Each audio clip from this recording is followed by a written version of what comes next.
Bonjour à tous et bienvenue en classe de première scientifique en enseignement spécifique. C'est le nouveau programme.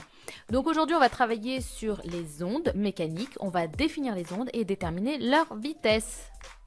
Alors qu'est-ce qu'une onde? Une onde, c'est une perturbation qui se propage de proche en proche sans transfert de matière mais avec un transfert d'énergie. Vous prenez par exemple une corde, vous bougez la corde va avoir un mouvement, il n'y a pas de transfert de matière, le mouvement va se déplacer mais pas la matière que vous avez bougée initialement. Quels sont les deux types d'ondes qui existent? Il y a l'onde transversale. L'onde transversale, c'est comme la corde, on va bouger la corde vers le haut et le mouvement va s'effectuer en fait de façon perpendiculaire. Donc ce qu'on va définir comme étant une onde transversale, c'est lorsque la perturbation est perpendiculaire à la propagation de l'onde. Donc vous avez deux mots à connaître, c'est perturbation et propagation. Et maintenant, qu'est-ce qu'une onde longitudinale? C'est lorsque la perturbation et la propagation se font parallèlement. Par exemple, un élastique. Donc j'étire un élastique et le mouvement va se faire sur l'ensemble de l'élastique. Quel type d'onde existe-t-il? Donc on va définir d'abord les ondes progressives. C'est pas compliqué, les ondes progressives, ce sont juste des ondes qui se propagent dans l'espace. Elles peuvent se propager de trois façons différentes. En 3D, comme par exemple le son, quand vous chantez autour de vous, tout le monde l'entend. Ça veut dire que le son va dans toutes les directions de l'espace. Maintenant, en 2 dimensions, l'eau, lorsque vous frappez sur une surface d'eau, l'eau va bouger. Ça va rester en 2 dimensions, donc ça va se faire sur un plan. Et la dernière, par exemple la corde, qui se fait en une seule dimension, la propagation se fait sur une seule ligne. On va parler d'une onde progressive matérielle lorsque l'onde va se propager dans un milieu matériel, c'est-à-dire un milieu fait de matière. Elle ne peut pas se propager dans le vide. Par exemple, le son ne peut pas se propager dans le vide. Maintenant, on va chercher à déterminer la célérité d'une onde. Alors, comment on va faire ça? Prenons une corde. Puisqu'une corde, c'est en une dimension, c'est ce qu'il y a de plus simple. On va démarrer le mouvement de notre corde à T0. Hop, la corde va bouger. Et on va prendre une photo à un moment. À ce moment-là, on sera à un temps T1 où on aura parcouru une distance D1. Donc, la célérité d'une onde, c'est la vitesse à laquelle se propage l'onde. Et pour déterminer cette vitesse, c'est égal à la distance parcourue sur le temps nécessaire pour parcourir cette distance. La vitesse, elle est en mètres par seconde, la longueur, elle est en mètres, et le temps sera en secondes. Ça va être les unités du système international. Vous pouvez aussi avoir des unités usuelles, par exemple des kilomètres/heure, ça va dépendre. Merci beaucoup de m'avoir écouté. On se retrouve à la séance d'exercice pour calculer la vitesse d'une onde. On a une corde. Cette corde, on va la bouger. On va avoir le mouvement qui va se propager. Ceci est une onde transversale parce que le mouvement se fait perpendiculaire à la perturbation. On bouge la corde vers le haut et le mouvement se propage perpendiculairement. Pour pouvoir déterminer la vitesse, on a vu dans l'épisode précédent que D1 moins D0 divisé par T1 moins T0 donnait la vitesse. Donc la distance parcourue par une onde divisée par le temps qu'il a fallu pour la parcourir, ça va vous donner la vitesse. Mais pour ce faire, on va partir du début du mouvement de notre corde. Donc on a le début du mouvement de notre corde. On va faire des photos à des intervalles consécutifs ici de 0,25 secondes. Donc faisons notre photo. Puis deuxième chose très importante, on va utiliser une échelle de mesure pour l'espace parcouru par la corde et là on a une graduation qui fait 1 mètre. Notre corde va bouger, faisons nos photos toutes les 0,25 millisecondes et voilà ce qu'on va obtenir. Ceci s'appelle la chronophotographie. Je vais prendre 2 points de la corde. Je vais prendre les 2 points les plus simples. C'est-à-dire, par exemple, là, je les ai tracés avec une croix. Entre ces 2 croix, l'onde a parcouru 1 mètre. Entre la deuxième et la troisième photo, il s'est écoulé 0,25 secondes. Et entre la troisième et la quatrième photo, il s'est aussi écoulé 0,25 secondes. En tout, il nous aura fallu 0,50 secondes pour parcourir 1 mètre. Je peux du coup déterminer la vitesse de cette onde. Cette vitesse, elle est égale à distance sur temps, donc 1,00 divisé par 0,50. On obtient du coup 2,0 mètres par seconde. Alors pourquoi j'ai mis 2,0? Parce que j'ai 2 chiffres significatifs, puisque 0,50, il y a 2 chiffres significatifs et 1,00, j'en ai 3. Du coup, je prends la valeur la plus petite et j'obtiens 2,0 mètres par seconde. On va continuer sur les ondes et on va définir les caractéristiques des ondes. Dans l'épisode précédent, on avait vu qu'une onde pouvait être périodique, progressive et sinusoïdale. On va aller spécifier ça. Donc aujourd'hui, on va travailler sur les ondes progressives périodiques. Donc une onde progressive, c'est une onde qui progresse dans l'espace. Donc référez-vous au chapitre précédent.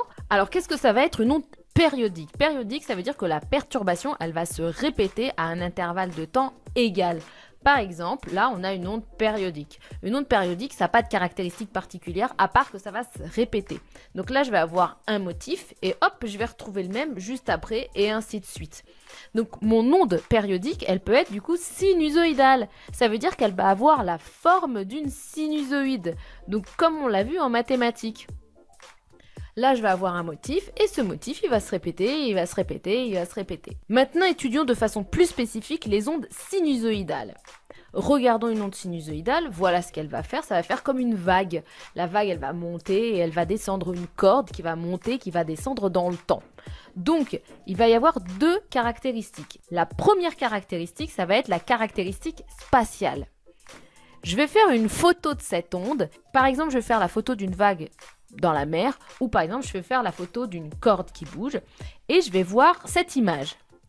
L'espace qui va définir deux situations ondulatoires identiques, ça va s'appeler la longueur d'onde. Donc ça va être un motif qui va se répéter dans l'espace. Donc la longueur d'onde, ça va être la périodicité spatiale, elle s'exprime en mètres. Donc c'est l'espace qu'il faut pour aller d'un point à un autre point identique. Maintenant, si j'étudie mon onde dans le temps, je vais avoir ce motif et je vais avoir exactement la même périodicité. Mais maintenant, en fait, comme ça va être une échelle en fonction du temps, t la période, ça va correspondre au temps qu'il faut pour aller d'un point à un autre point identique. Donc, pour pouvoir parcourir une longueur d'onde, il faut un temps t, et le temps t, grand T majuscule, ça correspond à la période. Cette périodicité temporelle s'appelle du coup période et s'exprime en secondes. Attention, la période est liée à la fréquence. La fréquence est égale à 1 sur la période. Et la fréquence s'exprime en hertz. Les hertz, ce sont des secondes moins 1. Maintenant, si je veux déterminer la vitesse d'une onde, eh bien la vitesse, ça va toujours être égal à la distance sur le temps. Ici, ma distance, ça va être une longueur d'onde et mon temps, ça va être une période. Donc distance sur temps, ça va devenir lambda sur période.